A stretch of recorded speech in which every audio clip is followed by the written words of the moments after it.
আসসালামু আলাইকুম বন্ধুরা, আশা করি সকলেই ভালো আছেন। আজকে দেখাবো কিভাবে আপনি একটি ডোমেইন সেট আপ করবেন। সরাসরি আপনি আপনার ডোমেইনে চলে আসবেন। তো আমি আমার ডোমেইনে চলে যাচ্ছি। তো ডোমেইনে আসার পর আমার ডোমেইনটি দেখতে পাচ্ছেন এখানে অ্যাক্টিভ করা, এবং এখানে যদি আমি নেম সার্ভারে যাই বা ডিএনএস সার্ভার যেটাই বলি, নেম সার্ভার অথবা ডিএনএস সার্ভার দুইটা একই জিনিস। তো আমি এখানে ক্লিক করলে এখানে দেখতে পারবো এখানে 4টা সার্ভার দেওয়া আছে।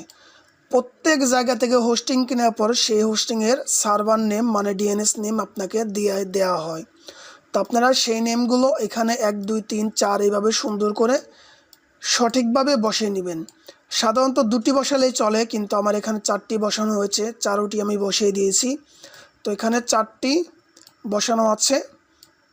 তো এভাবে আপনারা সুন্দর করে বসিয়ে নেবেন। বসিয়ে নেওয়ার পর আপনার কাজ শেষ। হোস্টিং প্যানেল আপনার ডোমেইন প্যানেলে কাজ শেষ। ডোমেইন প্যানেলে আর কোনো কাজ নেই। এরপর চলে যাবেন হোস্টিং প্যানেল থেকে আপনি সি প্যানেলটা লগ ইন করবেন।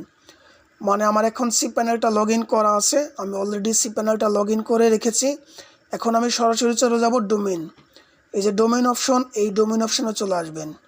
ডোমেইন অপশন এভাবে খুঁজে না পেলে আপনার উপরে সার্চ বক্স আছে, সরাসরি সার্চ বক্সে ক্লিক করে এটাকে খুঁজে পেতে পারেন। তো আমি ডোমেইন ওপেন করতেছি। ওপেন করার পর এখানে দেখতে পাচ্ছেন আমার অলরেডি একটি ডোমেইন সেট করা আছে। তো আমি চাচ্ছি নতুন আরেকটা ডোমেইন এই প্যানেলের মধ্যে সেট করার জন্য। তো সরাসরি এখানে ক্রিয়েট এ নিউ ডোমেইনে ক্লিক করে দেব। সরাসরি ক্রিয়েট এ নিউ ডোমেইনে আমি ক্লিক করে দিলাম।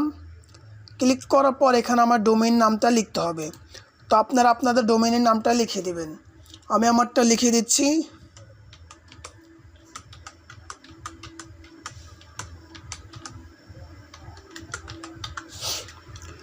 আমি এখানে আমার ডোমেইন নেমটা লিখে দিলাম। আমার ডোমেইন নেমটা হচ্ছে personalagro.com। লেখার পর আপনারা সরাসরি কী করবেন, এখানে ক্লিক করে দেবেন। এখানে টিকমার্ক দেওয়া আছে, টিকমার্ক দেওয়ার পর সরাসরি এখানে সাবমিটে আপনারা ক্লিক করে দেবেন। তো আমি সরাসরি এখানে সাবমিটে ক্লিক করে দিচ্ছি।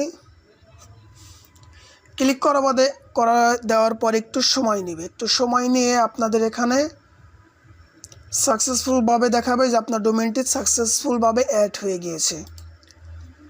তো এইভাবে খুব সহজে চাইলে আপনি একটি ডোমেইন আপনার সি প্যানেলের মধ্যে খুব সহজে সেট আপ করতে পারেন।